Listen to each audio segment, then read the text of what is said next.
Download करें जनमत Haryana app. माननीय सभापति महोदय, बहुत धन्यवाद। आज खेती किसानी से संबंधित दो महत्वपूर्ण बिलों पर काफ़ी लंबे समय तक चर्चा हुई और अभी 8:45 बज रहा है और अभी भी इसे पूरा होने में समय लगेगा। मुझे इस बात की प्रसन्नता है कि इस बिल पर सभी दलों के प्रमुख लोगों ने अपने विचार व्यक्त किए हैं।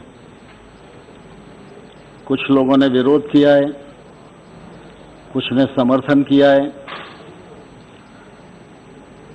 कुछ लोगों ने राजनीतिक रूप से अपनी बात रखी है, कुछ लोगों ने इसे काला कानून बताया, कुछ लोग काले कपड़े पहनकर ही सदन में आ गए। तो भिन्न भिन्न तरीकों से अपना संदेश देने की कोशिश की है।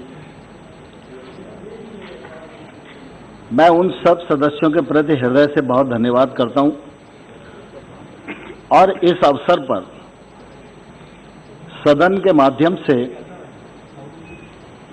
सभी सदस्यों को और संपूर्ण देश के किसानों को यह बहुत जिम्मेवारी के साथ कहना चाहता हूं कि देश में नरेंद्र मोदी जी प्रधानमंत्री हैं और नरेंद्र मोदी जी के रहते हुए न तो कभी गांव गरीब किसान का आयत हुआ है और न ही आने वाले कल में होगा। नरेंद्र मोदी जी के नेतृत्व में जो कृषक उपज व्यापार और वाणिज्य विधेयक और कीमत आश्वासन का विधेयक दोनों लाए गए हैं, ये दोनों विधेयक किसान के जीवन में एक क्रांतिकारी बदलाव लाने वाले विधेयक हैं। आप किसी कानून को सिर्फ आज एक कानून की नजर से देख रहे हैं, लेकिन आपको ध्यान होगा कि 2014 में प्रधानमंत्री नरेंद्र मोदी जी ने जब काम संभाला तब से लगातार गांव, गरीब, किसान, खेती ये आगे बढ़ें, विभिन्न योजनाओं के माध्यम से प्रधानमंत्री जी की लगातार यह कोशिश रही। आज कानून आ रहा है, लेकिन इस कानून के आने से पहले कि अगर पृष्ठभूमि को देखेंगे तो ध्यान में आएगा 9-10 में यूपीए की सरकार थी। उस समय कृषि मंत्रालय का बजट 12,000 करोड़ रुपया होता था और आज मोदी जी की सरकार है 1,34,000 करोड़ रुपया कृषि का बजट है। अगर मोदी जी की प्रतिबद्धता खेती के प्रति नहीं होती, किसान के प्रति नहीं होती, तो क्या ये बजट प्रावधान आज भारत सरकार में होते? दूसरा, आज तक कभी भी वर्ष भर में 75,000 करोड़ रुपया भारत सरकार के खजाने से निकलकर किसान की जेब तक पहुंचे, दुनिया में कहीं नहीं हुआ। पीएम किसान योजना के माध्यम से आय सहायता की योजना प्रारंभ की गई और मुझे कहते हुए प्रसन्नता है कि आज तक 92,000 करोड़ रुपया सीधा किसान के अकाउंट में डीबीटी के माध्यम से पेमेंट हुआ है। किसान उन्नत हो, किसान ताकतवर हो, किसान संगठित हो, किसान को किसानी के लिए तकनीकी समर्थन मिल सके, इस दृष्टि से 10,000 देश में नए एफपीओ बनाने की घोषणा मोदी सरकार के द्वारा की गई। यह सिर्फ घोषणा नहीं है, इस पर काम प्रारंभ हो गया है और 6,850 करोड़ रुपया एफपीओ को समर्थन देने के लिए और उनको आत्मनिर्भर बनाने के लिए खर्च किया जाएगा। आमतौर पर छोटी छोटी योजनाओं के माध्यम से किसानी के क्षेत्र में कुछ सब्सिडी देने का काम हुआ करता था,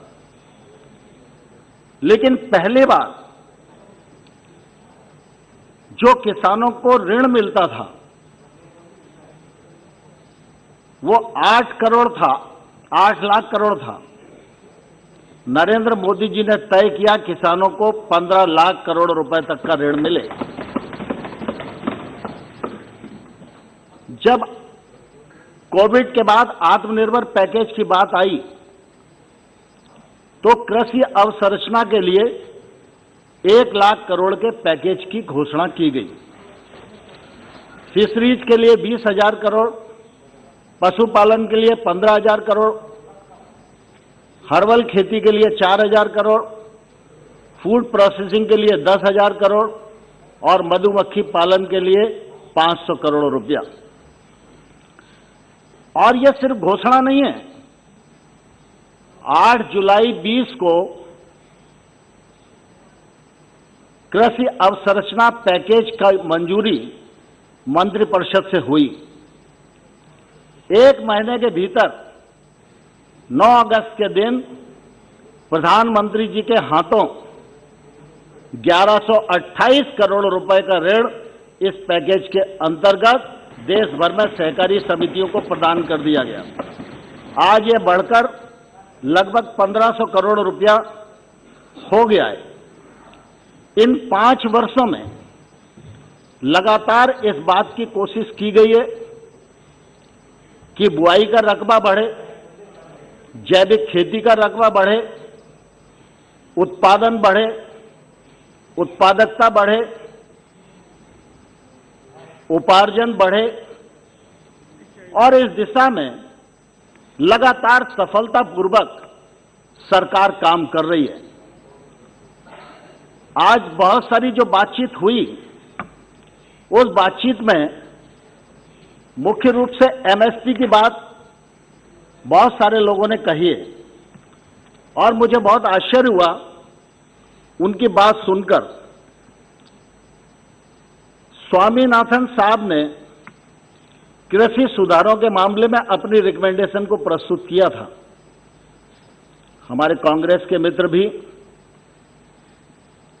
एमएसपी की बात कर रहे थे। यूपीए की सरकार 10 साल रही, स्वामीनाथन साहब की रिकमेंडेशन को मंजूर नहीं किया गया। ये मोदी सरकार है, ये मोदी सरकार है जिन्होंने एमएसपी को 1.5 गुना करने का निर्णय किया। और मैं बताता हूं, 15-16 में धान का एमएसपी 1410 था और 19-20 में यह 1815 है। गेहूं का एमएसपी 14-15 में 1525 था, आज 1925 है। मूंगफली का एमएसपी 4030 था, आज 5090 है। सोयाबीन का एमएसपी 2600 था, आज 3710 है। चने का एमएसपी 3500 था, आज 4875 है। जहां तक उपार्जन का सवाल है एमएसपी पर, तो यूपीए सरकार 9 से 14 तक थी। 1670 लाख मीट्रिक टन की खरीद हुई थी, जिस पर 2,88,770 करोड़ रुपया खर्च हुआ था। एनडीए की सरकार मोदी जी के नेतृत्व में आई। 2014 से 19 तक 1870 लाख मीट्रिक टन की खरीद हुई, जिस पर 4,34,788 रुपया खर्च हुआ। ये धान का हुआ। गेहूं का 9 से 14 1395 लाख मीट्रिक टन खरीद हुई, 1,68,000 करोड़ रुपया खर्च हुआ। आज एनडीए 14 से 19 1457 लाख मीट्रिक टन की खरीद हुई, 2,27,000 करोड़ रुपया खर्च हुआ। राजनीति के आगे, राजनीति के पीछे, हर हलचल को जानने के लिए हमारे YouTube चैनल जनमत हरियाणा को लाइक करें, सब्सक्राइब करें और अपडेट रहने के लिए बेल आइकन दबाना ना भूलें। देखते रहें जनमत हरियाणा, सच के अलावा कुछ भी नहीं।